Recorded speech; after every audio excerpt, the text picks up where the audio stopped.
स्वागत है आपका वयस्क बाइबल अध्ययन में। इस सप्ताह हम पाठ 11 पढ़ेंगे, दिसंबर 7 से 13 के लिए। शीर्षक है पिता, पुत्र और आत्मा। साबत अपराह्न दिसंबर 7 के लिए। इस सप्ताह के पाठ के लिए पढ़े यूहन्ना 3 का 16 और 17, उत्पत्ति 3 का 7 से 9, यूहन्ना 7 का 16, यूहन्ना 1 का 10 से 13 और यूहन्ना 17 का 1 से 26। याद वचन लिया गया है यूहन्ना 14 का 26 से। परंतु सहायक अर्थात पवित्र आत्मा जिसे पिता मेरे नाम से भेजेगा, वह तुम्हें सब बातें सिखाएगा और जो कुछ मैंने तुमसे कहा है वह सब कुछ तुम्हारे स्मरण कराएगा। यूहन्ना की पुस्तक हमें कई महत्वपूर्ण विचार बताती है। यूहन्ना उन चमत्कारों के बारे में बात करता है जो यीशु हमें यह दिखाने के लिए करता है कि यीशु वादा किया हुआ उद्धार करता है। यूहन्ना यह भी बताता है कि दूसरे लोग यीशु के बारे में क्या कहते हैं, ताकि हमें पता चले कि यीशु कौन है। यीशु हमें यह दिखाने के लिए 7 मैं हूँ घोषणाओं का उपयोग करता है कि वह परमेश्वर है। यूहन्ना की पुस्तक में एक और महत्वपूर्ण विचार ईश्वरत्व है। ईश्वरत्व पिता, पुत्र और पवित्र आत्मा है। यूहन्ना 1 अध्याय में ईश्वरत्व के सभी 3 सदस्यों के बारे में बात करता है। यूहन्ना 1 का 1 से 4, 14, 18, 32 से 34। सैकड़ों वर्षों से लोगों ने ईश्वरत्व को समझने का प्रयास किया है, लेकिन क्योंकि हम इसे पूरी तरह से नहीं समझ सकते, इसलिए बहुत से लोग बाइबल की इस सच्चाई को अस्वीकार करते हैं। ये सोच गलत है। हमें किसी चीज़ को इसलिए अस्वीकार नहीं करना चाहिए क्योंकि हम उसे पूरी तरह समझ नहीं सकते। यूहन्ना कहता है, यदि आप परमेश्वर को समझना चाहते हैं तो आपको यीशु को देखना होगा। और बाइबल हमें परमेश्वर के बारे में क्या सिखाती है? तब आप ईश्वरत्व के 3 सदस्यों और मनुष्यों के बीच और हमारे बीच के संबंधों को बेहतर ढंग से समझ पाएंगे। इस सप्ताह का पाठ इस बात पर गौर करेगा कि यूहन्ना की पुस्तक हमें यीशु की विदाई उपदेश में ईश्वरत्व के बारे में क्या सिखाती है। यूहन्ना 13 से 17। रविवार दिसंबर 8 के लिए। शीर्षक है हमारे पिता स्वर्ग में। यूहन्ना 3 का 16 और 17। यूहन्ना की पुस्तक इस बात से शुरू होती है कि जीवन कैसे शुरू हुआ। बाइबल इसी कहानी से शुरू होती है। आदि में परमेश्वर ने आकाश और पृथ्वी की रचना की। उत्पत्ति 1 का 1। आदि में पिता, पुत्र और पवित्र आत्मा ने आकाश और पृथ्वी को बनाया। पिता, पुत्र और पवित्र आत्मा को एक साथ ईश्वरत्व का नाम दिया गया है। ईश्वरत्व ने सब कुछ बनाया। उन्होंने बाह्य अंतरिक्ष में सभी ग्रहों और उन पर रहने वाले सभी लोगों को बनाया। हमारे ग्रह पर परमेश्वर ने इंसानों को बनाया। परमेश्वर ने इंसानों को एक विशेष कारण से बनाया। परमेश्वर चाहता था कि हम उसके और एक दूसरे के साथ प्रेम और शांति से रहे। दुखद, लूसीफर इस ग्रह पर पाप लेकर आया। पाप परमेश्वर के साथ हमारे रिश्ते को तोड़ देता है। इसलिए परमेश्वर को समझने और हमें पाप से बचाने में हमारी मदद करने के लिए यीशु एक इंसान बन गया। जब यीशु इस धरती पर रहा तो उसने अपने पिता की आज्ञा मानी और पूरी तरह से उनके नियंत्रण में रहा। यीशु ने कहा, मैं और पिता एक है। यूहन्ना 10 का 30। यीशु ने यह भी कहा, पिता मुझ में है और मैं पिता में हूँ। यूहन्ना 10 का 38। और यदि मैं अपने पिता के काम नहीं करता तो मेरा विश्वास ना करो। यूहन्ना 10 का 37। पिता ने क्या क्या कार्य किए? प्रश्न का उत्तर देने के लिए निम्नलिखित पदस्थल पढ़ें। यूहन्ना 3 का 16 और 17, यूहन्ना 6 का 57, यूहन्ना 5 का 22 और 30, यूहन्ना 6 का 32, यूहन्ना 14 का 10 और 24, यूहन्ना 6 का 45, यूहन्ना 15 का 16, यूहन्ना 16 का 23। ये पद हमें यीशु और पिता के बीच संबंध के बारे में क्या सिखाते हैं? पिता ने हमें पाप से बचाने के लिए अपना सर्वश्रेष्ठ उपहार दिया। बाइबल का यह सत्य हमें हमारे प्रति उसके प्रेम के बारे में क्या सिखाते हैं? सोमवार दिसंबर 9 के लिए शीर्षक है यीशु और पिता। उत्पत्ति 3 का 7 से 9। जैसा कि हमने पहले ही देखा, ईश्वरत्व त्रिएक परमेश्वर है, पिता, पुत्र और पवित्र आत्मा। परमेश्वर ने हमें एक विशेष कारण से बनाया है। परमेश्वर ने हमें उसके साथ व्यक्तिगत संबंध के लिए बनाया है। उत्पत्ति 1 का 26 और 27। परंतु पाप ने वह रिश्ता तोड़ दिया। हम अदन बारी की कहानी में देख सकते हैं कि कैसे पाप ने परमेश्वर के साथ हमारे रिश्ते को तोड़ दिया। उत्पत्ति 3 का 7 से 9 में कहानी पढ़े। यह कहानी उस समस्या को कैसे दर्शाती है जो पाप के कारण हुई। इसका क्या अर्थ है कि परमेश्वर ही वह था जिसने आदम और हवा की खोज की और उन्होंने उसकी खोज नहीं की। ईश्वरत्व ने सभी मनुष्यों को पाप से छुड़ाने की पेशकश की। परमेश्वर ने प्रत्येक व्यक्ति को यह उपहार दिया, लेकिन हर कोई परमेश्वर के प्रस्ताव को स्वीकार नहीं करेगा। परमेश्वर और मनुष्यों के बीच संबंध को ठीक करने के लिए परमेश्वर का एक सदस्य मानव बन गया। अतः यीशु परमेश्वर का वचन एक मानव शरीर में पैदा हुआ था। यीशु हमारे बीच रहा और हमें परमेश्वर की महिमा दिखाई। यूहन्ना 1 का 14 से 18। यीशु ने हमें परमेश्वर का प्रेम और उसकी दया दिखाई। यीशु परमेश्वर की महिमा की घोषणा करने आया ताकि परमेश्वर के साथ हमारा टूटा हुआ रिश्ता ठीक हो सके और नया बन सके। प्रत्येक व्यक्ति जो विश्वास के साथ यीशु द्वारा प्रदान की गई सभी बातों को स्वीकार करता है, उसका परम पिता परमेश्वर के साथ एक नया रिश्ता बन जाता है। पढ़े यूहन्ना 1 का 1 से 2, यूहन्ना 5 का 16 से 18, यूहन्ना 6 का 69, यूहन्ना 10 का 10 और 30, यूहन्ना 20 का 28। यीशु के पास स्वयं का जीवन है जो किसी और से नहीं आता है। यीशु ने किसी अन्य व्यक्ति से जीवन उधार नहीं लिया या प्राप्त नहीं किया। Ellen G White, the desire of ages, प्रीस्ट 530। यीशु पुत्र ने सब कुछ त्याग दिया जो स्वर्ग में उसका था और मनुष्य बन गया। फिलिपियो 2 का 7। यीशु परमेश्वर है। बाइबल का यह सत्य मसीहियों को आशा देता है कि यीशु उन्हें अनंत जीवन दे सकता है। द डिजायर ऑफ एजेस, प्रीस्ट 530। मनुष्य परमेश्वर को नहीं जानता था। यूहन्ना 17 का 25। इसलिए उसने अपने इकलौते बेटे यूहन्ना 9 का 4, यूहन्ना 16 का 5 को लोगों को यह जानने में मदद करने के लिए भेजा कि वह पिता कौन है। किसी ने जो परमेश्वर में विश्वास नहीं करता था लिखा, हम इंसानों को कोई उम्मीद नहीं है कि हमें खुद से बचाने के लिए दूसरी जगह से मदद मिलेगी। बाइबल क्या सिखाती है जिससे हमें पता चलता है कि यह व्यक्ति बहुत गलत है? मंगलवार दिसंबर 10 के लिए शीर्षक है पुत्र को जानना पिता को जानने के समान है। यूहन्ना 7 का 16। यूहन्ना की पूरी किताब में हम जान सकते हैं कि किस प्रकार यीशु यानी पुत्र ऐसे काम करता है जो हमें पिता को दिखाता है। यीशु हमें मानव परिवार के साथ परमेश्वर का रिश्ता दिखाता है। यूहन्ना 1 का 18 में यीशु हमें दिखाता है कि पिता कौन है। शब्द दिखाना ग्रीक भाषा के एक्सेगोमाई शब्द से आया है। एक्सेगोमाई का अर्थ है समझाना। बार बार यीशु दिखाता या समझाता है कि परमेश्वर कौन है। ग्रीक भाषा में पिता यानी फादर शब्द पेटर से है। यूहन्ना की पुस्तक में पिता 136 बार और यूहन्ना की 3 पत्रों में 18 बार लिखा गया है। यह नए नियम के 1 से 3 से अधिक को जोड़ता है। यीशु की विदाई उपदेश बाइबल का एक शीर्ष अध्याय है जहां यीशु हमें पिता को दिखाता है। जब यीशु इस धरती में था तो वह पिता का एक उदाहरण या हूबहू प्रतिरूप था।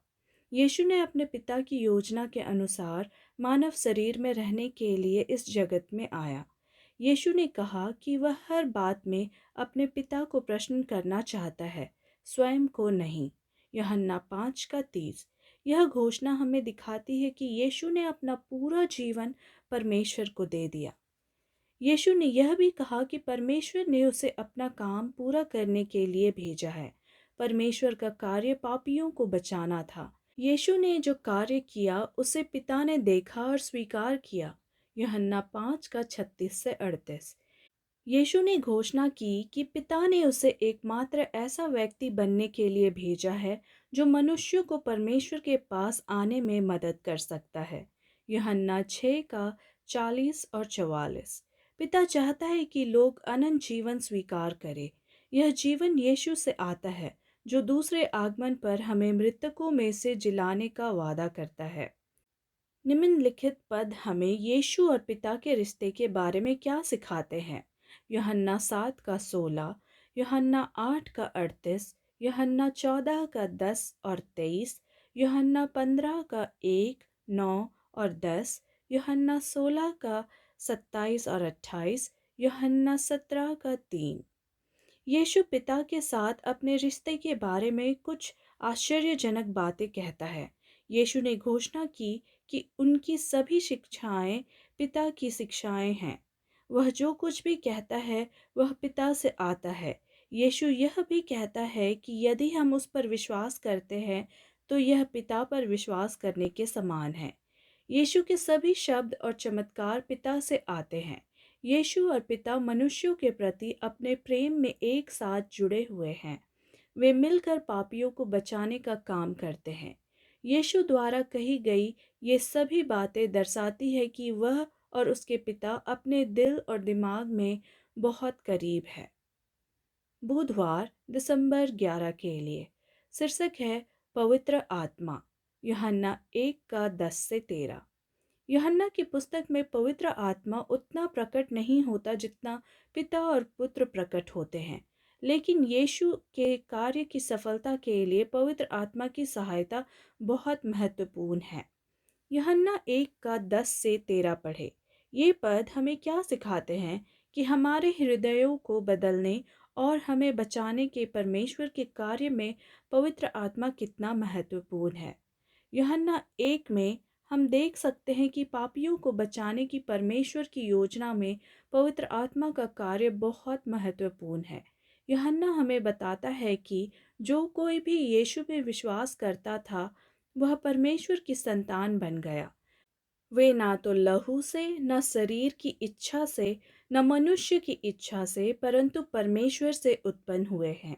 यूहन्ना 1:13।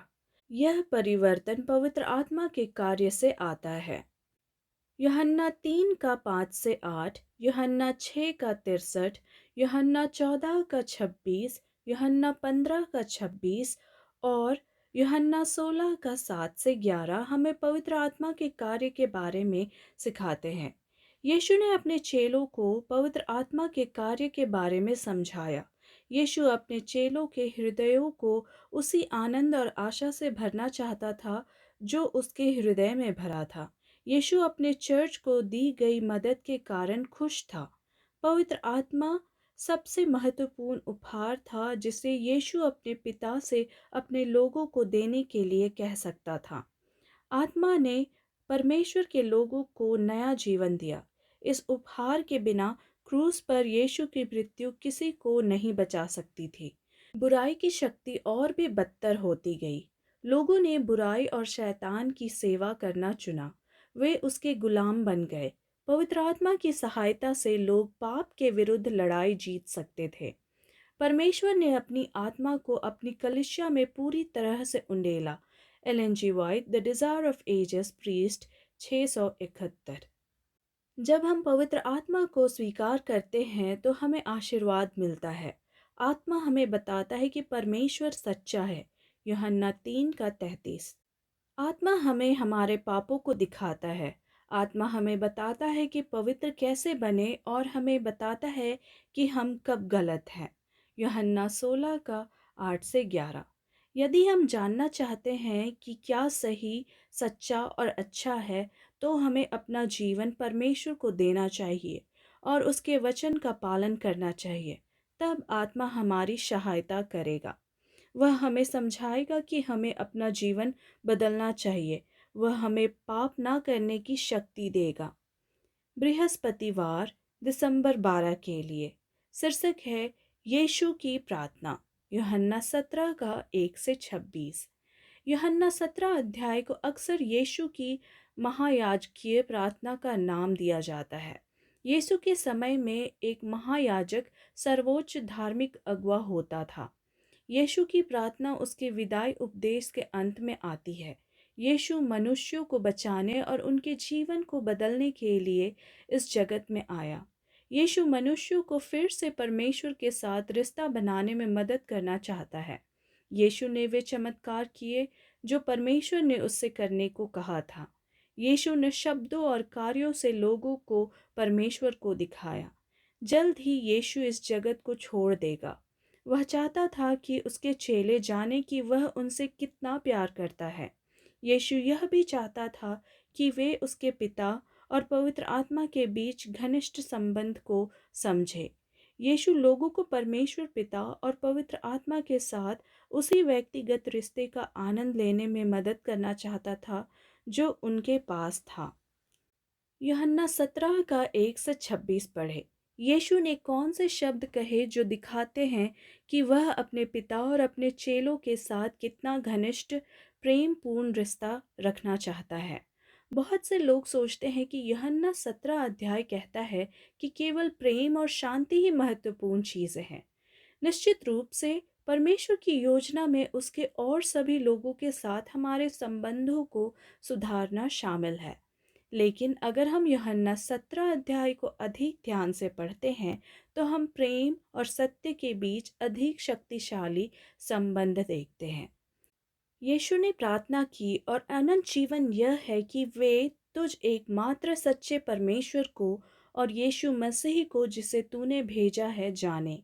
यूहन्ना 17 का 3। यीशु ने यह भी कहा, मैंने तेरा नाम उन मनुष्यों पर प्रकट किया है जिन्हें तूने जगत में से मुझे दिया। वे तेरे थे और तूने उन्हें मुझे दिया और उन्होंने तेरे वचन को मान लिया है। मैं तेरी ओर से आया हूँ और विश्वास कर लिया है कि तू ही ने मुझे भेजा है। यूहन्ना 17 का 6 और 8। अंत में यीशु ने प्रार्थना की, सत्य के द्वारा उन्हें पवित्र कर, तेरा वचन सत्य है। यूहन्ना 17 का 17। यीशु हमें पिता को दिखाने आया। बहुत से लोग परमेश्वर के बारे में गलत विचारों पर विश्वास करते थे। यूहन्ना की पुस्तक हमें दिखाती है कि यीशु ने हमें परमेश्वर की शिक्षाएं और कार्य दिखाए। यदि बाइबल की सच्चाई महत्वपूर्ण नहीं है तो यीशु ने इसका विचार करने और परमेश्वर की आज्ञा मानने में इतना समय क्यों बिताया? यीशु का जीवन प्रायः कठिन था। अंत में यहूदी अगुओं ने उसे अस्वीकार कर दिया। उसके अपने चेलों में से एक ने उसे पैसे के लालच में बेच दिया जिन्हें वह बचाने आया था। उन्होंने उसे सूली पर चढ़ा दिया। शुक्रवार दिसंबर 13 के लिए अतिरिक्त विचार। Read Ellen G White the light of life pages 463 to 475 in the Desire of Ages, E. Edward Zinke, The Authority of the Bible and the Certainty of the Second Coming. The Certainty of the Second Coming, pages 23 to 36. यीशु के शत्रुओं ने अपने मानवीय नियमों और विचारों से उसका मूल्यांकन किया। इसीलिए यीशु ने उनसे कहा, तुम मेरा न्याय उसी तरह करो जैसे लोग दूसरे लोगों का करते हैं। यूहन्ना 8 का 15। ये लोग पवित्र आत्मा के नियंत्रण में नहीं है। वे आत्मा की सहायता के बिना यीशु का न्याय करते हैं। यूहन्ना 3 का 3 से 7 पढ़े। अगुओं ने यीशु को एक मनुष्य के रूप में देखा। उन्होंने विश्वास नहीं किया कि वह मनुष्य के शरीर में परमेश्वर था या मनुष्य के शरीर में रहने वाले ईश्वर के शब्द थे। यूहन्ना 1 का 14। पवित्र आत्मा हमारा सहायक है। उन्हें सत्य की आत्मा का नाम भी दिया गया। पवित्र आत्मा के कार्य में हमें बाइबल की सच्चाई दिखाना और उसे जीने में हमारी मदद करना शामिल है। सबसे पहले, पवित्र आत्मा सत्य की आत्मा के रूप में हृदय में रहता है। जब वह हमारे दिलों में रहता है तो हमें आशा और शांति महसूस होती है। ऐसा इसलिए है क्योंकि बाइबल की सच्चाई हमें शांति और आशा महसूस करने में मदद करती है। जब हम झूठ पर विश्वास करते हैं तो हम वास्तविक शांति या आशा महसूस नहीं कर सकते। जब हम झूठे विचारों और विश्वासों को स्वीकार करते हैं तो शैतान हमारे दिमाग पर नियंत्रण कर लेता है। शैतान हमें झूठे विचारों को स्वीकार करने के लिए प्रेरित करता है। जब हम ऐसा करते हैं तो हमारे विचार, भावनाएं और व्यवहार बुरे हो जाते हैं। पवित्र आत्मा बाइबल के माध्यम से हमारे मन से बात करता है। पवित्र आत्मा हमारे हृदयों को बाइबल की सच्चाई दिखाता है। पवित्र आत्मा हमें झूठी मान्यताएं और विचार भी दिखाता है और इन चीज़ों को अस्वीकार करने में हमारी मदद करता है। जब हम बाइबल पढ़ते हैं तो पवित्र आत्मा हमारे हृदयों से बात करता है। आत्मा हमें अपना जीवन पूरी तरह से यीशु को समर्पित करने में मदद करता है। इस तरह यीशु अपने लोगों को पूरी तरह से अपने नियंत्रण में लाने के लिए पवित्र आत्मा के माध्यम से काम करता है। Ellen G White, the desire of ages, पृष्ठ 671। चर्चागत प्रश्न। पहला, वास्तव में परमेश्वर को जानने का क्या मतलब है और ना कि केवल उसके बारे में जानकारी।